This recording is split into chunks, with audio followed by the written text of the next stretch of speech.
सभी साथियों को नमस्कार। मैं अधिवक्ता ऋतिकेश मणि त्रिपाठी। मैं आज आप लोगों को एफआईआर के बारे में, एफआईआर कैसे होता है, कब होता है, कहाँ होता है, इसकी क्या प्रक्रिया है, उसके बारे में आप लोग को बताएंगे।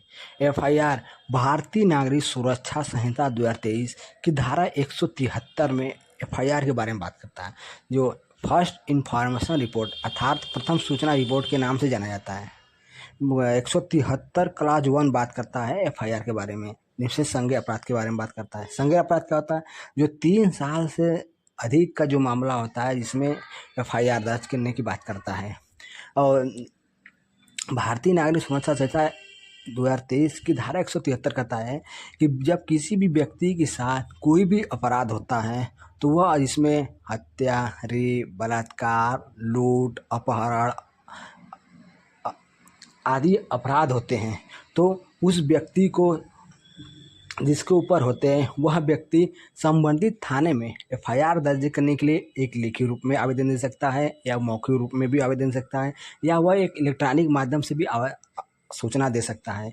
और अगर वो इलेक्ट्रॉनिक रूप में देगा तो वो 72 घंटे के अंदर में आकर थाने में वो आवेदन पर, संबंधित आवेदन पर हस्ताक्षर करेगा। उसके बाद जिसमें भारतीय न्याय संहिता 2023 की धारा 64, 65, 66, 67, 68, 69, 70, 71, 74, 75, 76, 77, 78, 79 ये महिला संबंधी अपराध होता है। ये महिला संबंधित अपराध में थाने के भार साधक अधिकारी को मैंडेटरी किया गया है कि वो इस मामले में महिला संबंधी में एफआईआर करेंगे ही करेंगे। अगर वो नहीं करते हैं तो बीएनएस की 2023 की धारा 199 का वो उल्लंघन करते हैं।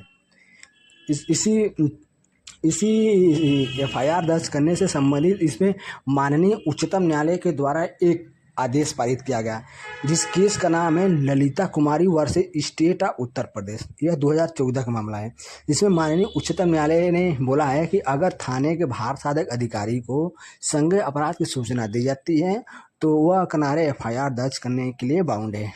वो किसी प्रकार का उल्लंघन नहीं करेंगे। वह अगर ऐसा करते हैं तो बीएनएस की धारा 199 का वो उल्लंघन करते हैं। और 120 भारतीय नागरिक सुरक्षा संहिता 2023 की धारा 173 क्लास 2 कहता है कि जब कोई व्यक्ति थाने में अगर एफआईआर दर्ज करने के लिए सूचना देता है तो जो सूचना दिया है उसकी पूरा सारा कापी एफआईआर दर्ज करेंगे। एफआईआर दर्ज की एक निःशुल्क कापी उस पीड़ित व्यक्ति को देंगे, और उस पीड़ित व्यक्ति को देने के बाद उसे किसी भी प्रकार के पैसे की डिमांड नहीं करते हैं। अगर पैसे की डिमांड करते हैं तो कानूनन अपराध की श्रेणी में माना जाता है।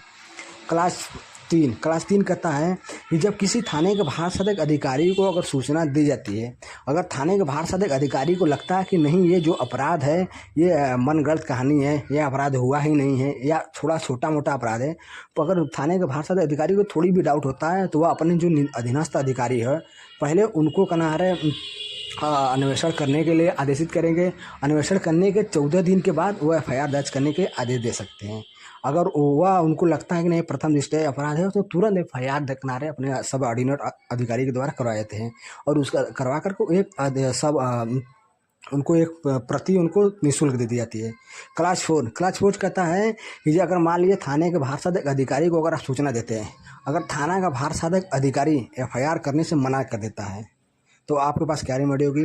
क्लास 4 कहता है कि आप अपने ज़िले के जिस जगह रहते हैं वहाँ के जो संबंधित सुपरिटेंडेंट ऑफ पुलिस, जिसे एसपी साहब अर्थात कप्तान साहब के नाम से जाना जाता है, उनके कार्यालय में जाकर के आप लिखित आवेदन दीजिए, सर मेरे साथ ऐसी ऐसी घटनाएं होती है, पुलिस के पास सर मैं गया, पुलिस ने एफआईआर दर्ज करने से मना कर दिया। श्रीमान आपसे निवेदन है कि इस मामले में आप एफआईआर दर्ज करवाने का आदेशित करें, और वो कप्तान के द्वारा या उस मामले में अपने अधीनस्थ अधिकारी के पास तुरंत जाएंगे, या तो किसी अन्य माध्यम से एफआईआर दर्ज करवाने का आदेशित कर सकते हैं।